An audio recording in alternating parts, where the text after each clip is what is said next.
जिस दिन औरत जानबूझकर अपने घर के दहलीज को, अपने संस्कारों के दहलीज को अब पार करती है, उसी दिन से समझ लो उसके परिवार में एक कलह पैदा हो जाता है, जिसकी वजह से उसका परिवार जो होता है हमेशा हमेशा के लिए एक ऐसे कगार पर पहुंच जाता है जिसकी कोई कल्पना नहीं कर सकता है।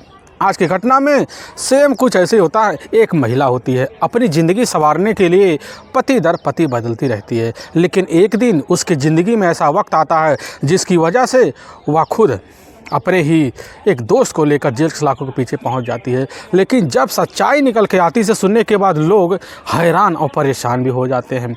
आखिर क्या था इस घटना में? इस घटना में क्या हुआ? इस घटना की आप पूरी तह तक सच्चाई जानने के लिए इस वीडियो को आप लास्ट तक ज़रूर देखिएगा। नमस्कार दोस्तों, मैं प्रदीप कुमार आपको इस टेढ़ी बात चैनल पे मैं स्वागत करता हूं। दोस्तों आज की यह जो सच्ची घटना है, यह घटना सुनाने से पहले मैं आपसे एक छोटा सा रिक्वेस्ट करना चाहता हूं, क्योंकि आप अगर इस चैनल पर नए हो, पहली बार आए हुए हो, तो एक बार जाकर अपने इन्हीं प्यारे हाथों से आप इस चैनल को लाइक और सब्सक्राइब और शेयर ज़रूर करें, ताकि आपकी वजह से इम्पोर्टेंट होने के नाते यह जो वीडियो है यह काफ़ी लोगों तक पहुंचाया जा सके, और इसके लिए हम आपके तहे दिल से शुक्रगुजार रहेंगे। दोस्तों आज की यह जो सच्ची घटना है, यह घटना ठीक उत्तर प्रदेश, और उत्तर प्रदेश में एक जाना माना ज़िला पड़ता है बरेली, और उसी में ही एक भभोरा जाना माना थाना पड़ता है। उसी थाने से जुड़ा हुआ एक रामपुर बुजुर्ग गाँव पड़ता है। मैं बात कर रहा हूँ ठीक 17 दिसंबर का ही। अब सुबह सुबह का टाइम होता है, तो उसी वक्त इधर रामपुर बुजुर्ग गांव में एक महिला बड़ी तेज़ से रोना बिलखना शुरू कर देती है। तो गांव के जो लोग होते हैं, कोई अपने काम से लौटा होता है, कोई काम के लिए तैयारी कर रहा होता है, तो उनके कानों में अचानक गांव में महिला की रोने की आवाज़ आती है। तो लोग सुनकर सोचने के लग जाते हैं कि आखिर क्या बात है कि महिला बड़ी तेज़ से रोए जा रही है, आखिर पता करो यह आवाज़ किस महिला के घर से आ रही है। तो गांव के जो लोग होते जिज्ञासा वक्त अब वह आगे बढ़ते, जब आगे बढ़ते तो पता चलता है कि ठीक जो होता है राम स्वरूप का जो अपना घर है, उसी घर में बड़ी तेज़ से अब रोने धोने की आवाज़ आ रही है। लोग उसी समय काफ़ी सोच विचार कर काफ़ी लोग इकट्ठा करने के बाद जो होता है, अब जैसे ही आगे बढ़ते तो एक मकान होता है, राम स्वरूप का ही होता है। उसी मकान में अब महिला की आवाज़ आ रही होती है। तो लोग उसी वक्त अंदर जाने की कोशिश करते हैं, और जैसे अंदर जाते हैं तो देखते हैं कि वहाँ पर सरस्वती यानी कि राम स्वरूप की अपनी पत्नी होती है, बड़ी तेज़ से सिर्फ चिल्ला रही होती, कहने लग जाती कि हमारे पति ने ही हमारे सामने रात को सुसाइड कर लिया और हमें पता ना चला। इस बात की जानकारी वहाँ के लोग जो होते हैं वह भी देखते हैं, वहाँ भी सनस रह जाते हैं। और तभी इसी बीच पूरे गांव में माहौल ख़राब हो जाता है। लोग जानकारी पाते हैं, वहाँ पहुँचते हैं, तरह तरह की बातें करते हैं, और इसी बीच इस सुसाइड की जानकारी तुरंत नज़दीकी पुलिस थाना अब भभोरा में दे दिया जाता है। तो वहाँ के मौके पर जो थाना प्रभारी होते हैं अब राकेश सिंह यादव, वह खबर जब पाते हैं अपने दल बल टीम को लेते हैं, फोरेंसिक टीम को लेते हैं, डॉग स्क्वाड की टीम को लेते हैं, और चंद घंटे के अंदर जो होता है इधर रामपुर बुजुर्ग गाँव में पहुंच जाते हैं। और जैसे ही इधर राम स्वरूप के घर में घुसते देखते हैं कि एक चारपाई, उसी चारपाई पर जो होता है राम स्वरूप अवधि मुँह पड़ा होता है। बगल में उसकी अपनी पत्नी होती है सरस्वती, जो पूरी तरह से रोती बिलखती अवस्था में, बार बार बेहोशी की अवस्था में दिखाई पड़ रही होती है। अब थाना प्रभारी राकेश सिंह यादव जो होते उसी समय अपने दल बल टीम को लेकर अब घटनास्थल का जब मुआयना करते हैं तो देखते हैं कि चारपाई पर सही में राम स्वरूप पूरी तरह से अवधि में पड़ा हुआ है, लेकिन ऊपर जो होता है एक साड़ी का पल्लू दिखाई जो आधा कटा हुआ होता है। लेकिन कैसे न तैसे अब इधर सरस्वती से पूछताछ किया, सरस्वती करने लग जाती है कि साहब हम तो अपने पत्नी, अपने बच्चों और अपने परिवार सहित जो होता है इस घर में तौ तरीके से सो रहे थे, लेकिन अचानक क्या होता हमें नहीं पता है। लेकिन सुबह के टाइम जैसी हमारी नींद खुलती है तो सोचते चलो झाड़ू पोछा लगाए जाए, तो बगल में हमारे पति नहीं होते हैं, और हम आवाज़ लगाते हैं, लेकिन हमारी नज़र जैसे ऊपर पहुंचती देखते हैं कि हमारे पति साड़ू के पल्लू पर वह लटके हुए हैं। आनन फानन में साहब हम उस पल्लू को काट देते हैं और अपने पति को इधर जो होता है चारपाई पर सुला देते हैं। फिर अपने पड़ोसियों को बुलाते हैं। यह बात की जानकारी देने के बाद वही दोबारा सरस्वती चिल्लाना शुरू कर देती है, और वहाँ पर खड़े इधर रामस्वरूप के और उसका अपना भाई होता है अब ऋषिपाल। पुलिस की जो टीम होती है जब ऋषिपाल को नज़र पाती है तो नज़र पाने के बाद ऋषिपाल कहने लग जाता कि साहब यह हमारा अपने बड़े भाई हैं रामस्वरूप, साहब हमें नहीं पता इन्होंने आत्महत्या क्यों की है। इस तरह की जानकारी मिलने के बाद पुलिस की जो टीम होती है तौर तरीके से घटना का निरीक्षण करती है और बॉडी का वहीं रामस्वरूप का पंचनामा भरती है और उठाकर अपने नज़दीकी जो सरकारी अस्पताल होता है उसी में अब मोर्चरी भिजवा देती है। और पुलिस की टीम इस केस के साथ जानकारी लेने के लिए अब तक लग भी पड़ जाती है। और दूसरे दिन का जब वक्त होता है तो उसी वक्त जो होता है इधर रामस्वरूप का अब पोस्टमार्टम का रिपोर्ट आ जाता है। पुलिस की टीम जब पोस्टमार्टम का रिपोर्ट पढ़ती है तो वह चौंक हो जाती है। उसमें साफ साफ तौर पर लिखा होता है कि रामस्वरूप की जो मौत हुई है वह सुसाइड के तौर पर नहीं बल्कि बेरहम तरीके से उसकी गले पर दबाव की वजह से हत्या की गई है।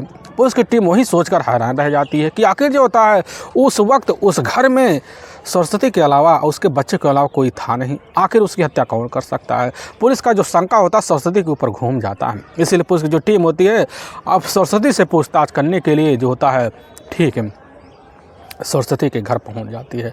अब जब सरस्वती से पूछताछ किया जाए सरस्वती कहने लग जाती कि साहब हमारे पति की हत्या नहीं हुई बल्कि खुद उन्होंने आत्महत्या की है। उसका कारण यही हो सकता है साहब हमारे पति 8 बीघा ज़मीन जो तभी 2 दिन पहले ही बैनामा करवाए हैं।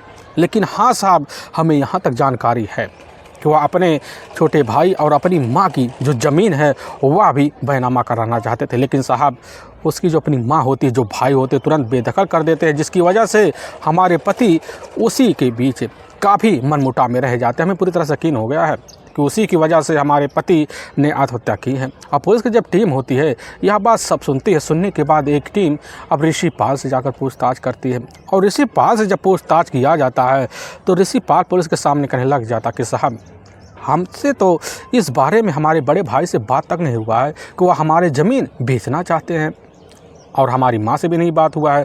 और पुलिस की टीम यहाँ समझ जाती कि बस करो सरस्वती पुलिस के सामने अब झूठ बोल रही है। लेकिन हाँ झूठ क्यों बोल रही है इस चीज़ की जानकारी लेने के लिए ऋषिपाल से दोबारा पूछा जाता है। तो ऋषिपाल जो होता है सारा का सारा जो शंका होता है जाकर अब अपनी ही भाभी अब सरस्वती और साथ में भाई के साले रामधीन भगवान दास और साथ में इधर जानकी प्रसाद के ऊपर मुकदमा दर्ज करवा देते हैं। दर्ज करवाने की पुलिस की जो टीम होती है ठीक है अब 9 जनवरी का वक्त हो जाता है तो उस दिन पुलिस की एक टीम अपनी दलबल टीम को लेती है और लेने के बाद ठीक बरेली के ही कैंट थाने के एक पालपुर गांव पड़ता है वहीं की रहने वाली इधर होती है उसका अपना मायका होता है सरस्वती का। पुलिस की टीम वहां पहुंचती है। अब वहां से जाकर पुलिस की टीम तीनों को कस्टडी में लेती है। सरस्वती के तीनों भाई को लेकर थाने पहुँच जाती है। लेकिन जब पूछताछ करती है तीनों के तीनों कहने लग जाते हैं कि साहब हाँ हम 14 दिसंबर को अब गए हुए थे अपनी बहन के ससुराल, लेकिन वहां जाने के बाद उसके पति के सामने जो होता है लगभग 8 बीघा की ज़मीन का हमने बैनामा करवाया था।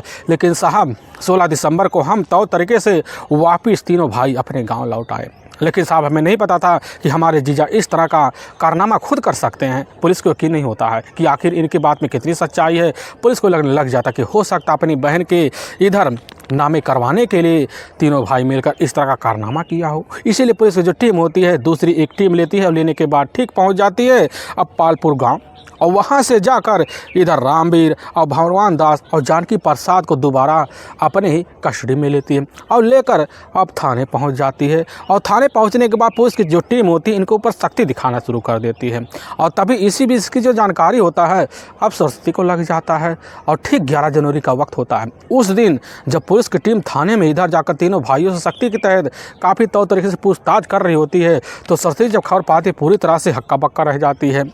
वह नहीं समझ पाती है और पुलिस के पास एक फ़ोन कर देती कहने लग जाती कि साहब हम आपसे कुछ बात करना चाहते हैं और इधर अपने पति रामस्वरूप की हत्या के बारे में आपको एक अहम जानकारी देना चाहते हैं। इस बात की जानकारी जैसे ही अब थाना प्रभारी मौके पर जाकर राकेश सिंह यादव पाते हैं अपने दलबल टीम को लेते हैं और लेने के बाद रामपुर बुजुर्ग गांव में पहुंच जाते हैं। सरस्वती वहीं होती है पुलिस के सामने कहने लग जाते हैं कि साहब हमारे जो तीनों भाई हैं पूरी तरह से निर्दोष है, उन्होंने कुछ नहीं किया है, जो किया है हमने खुद की अपने पति के ऊपर किया है। अपने ही प्रेमी ओम प्रकाश को लेकर। और पुलिस की टीम जैसी आप बात सुनती दंग सा रह जाती है और एक टीम होती है उसी वक्त ओम प्रकाश को अपने कस्टडी में लेने के लिए ठीक जो होता है सरस्वती के बताए हुए पते पर पहुंच जाती है।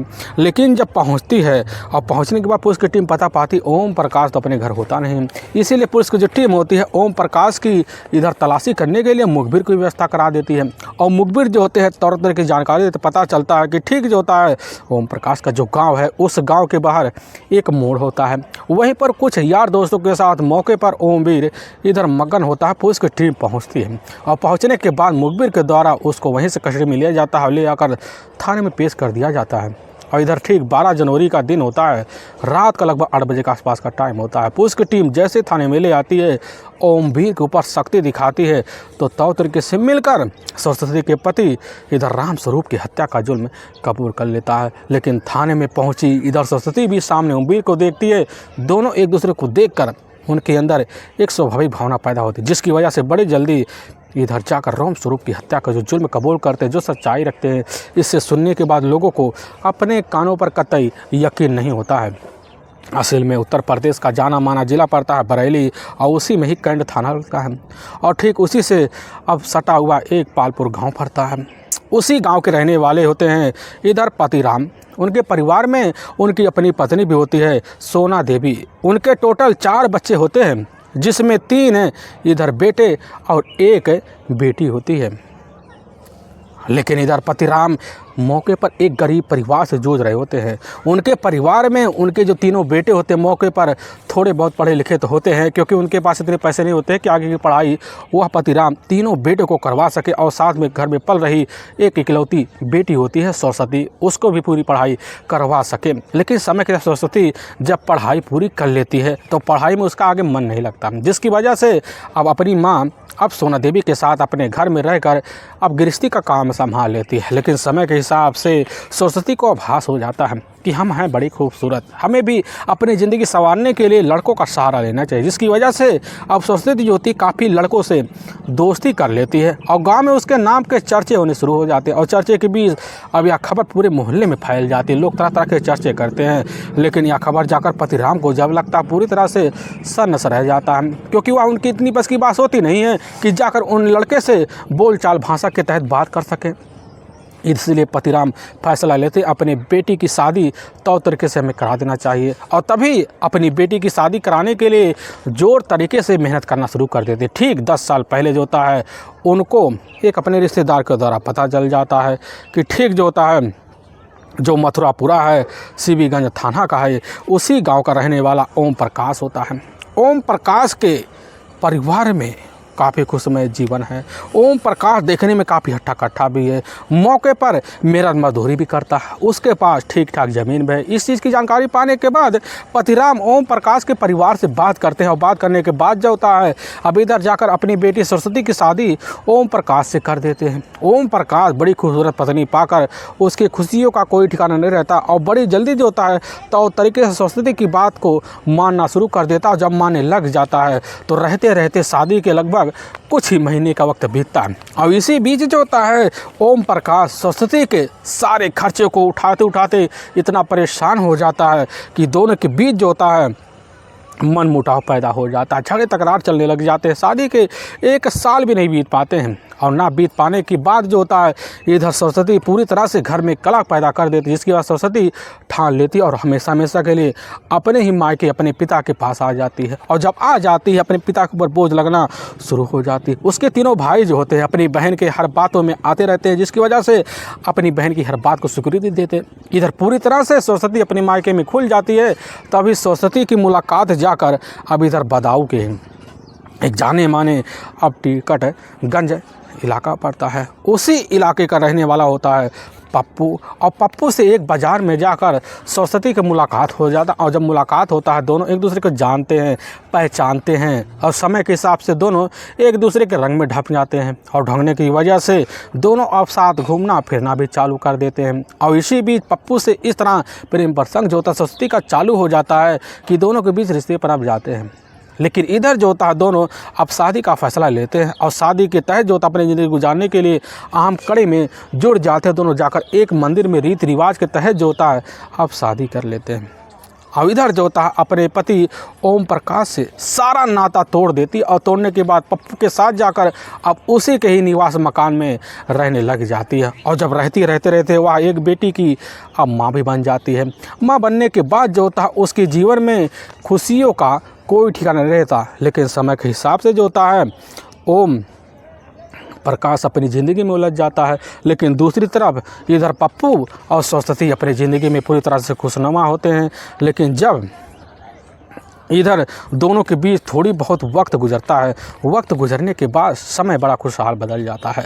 लेकिन अचानक एक दिन सुबह जब उठती है, इधर सरस्वती देखती है उसके जो पति होते हैं हमेशा के लिए नींद से आंख बंद कर चुके हैं। हैरान रह जाती है।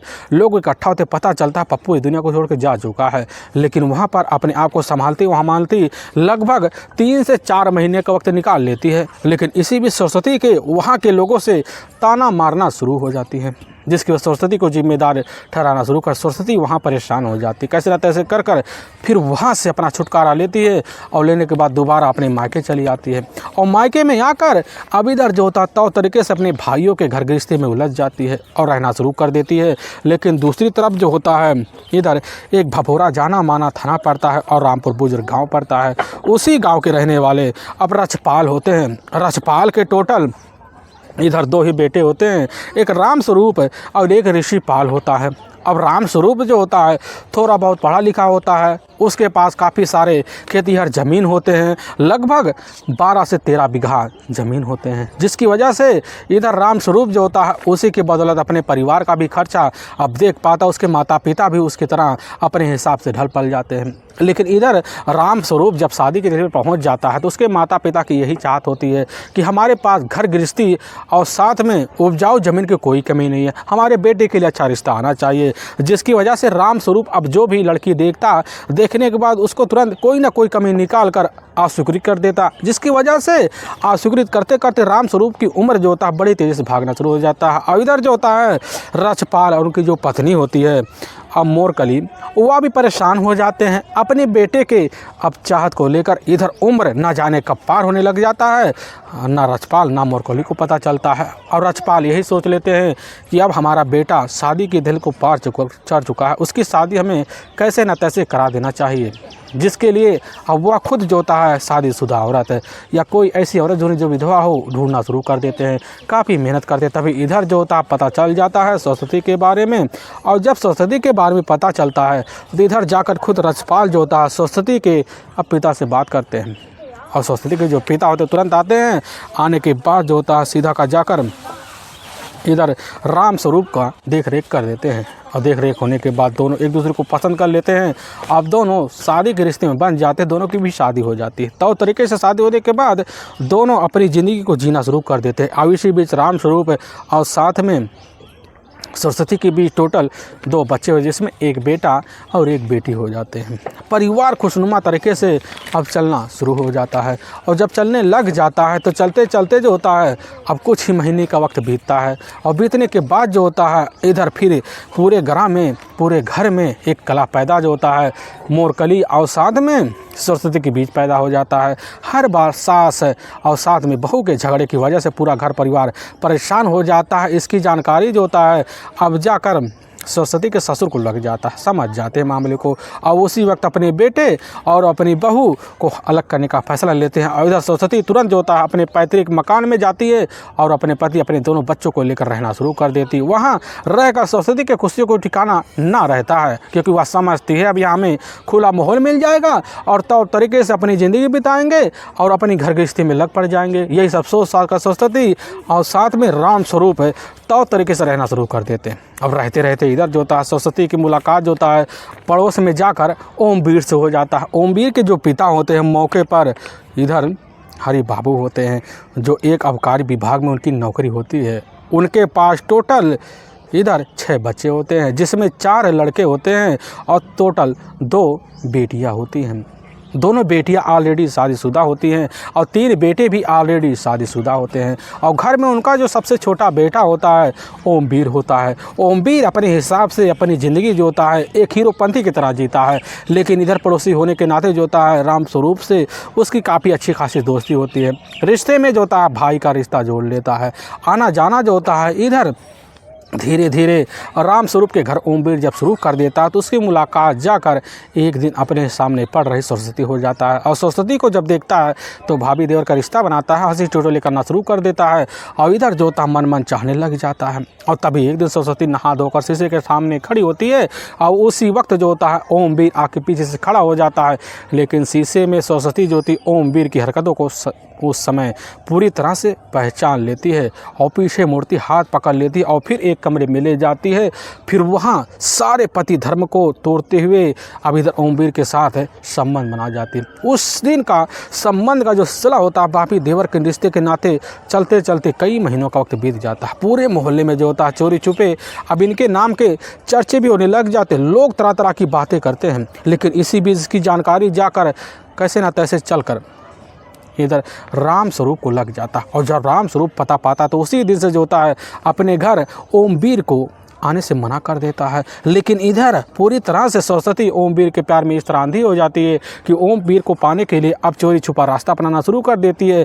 और जब रात का टाइम होता है तो इधर पति की गैर मौजूदगी देखती तो फ़ोन कर ओमवीर को अपने ही घर में डरवारे कूदते हुए बुला लेती और फिर रिश्ते को अंजाम देती।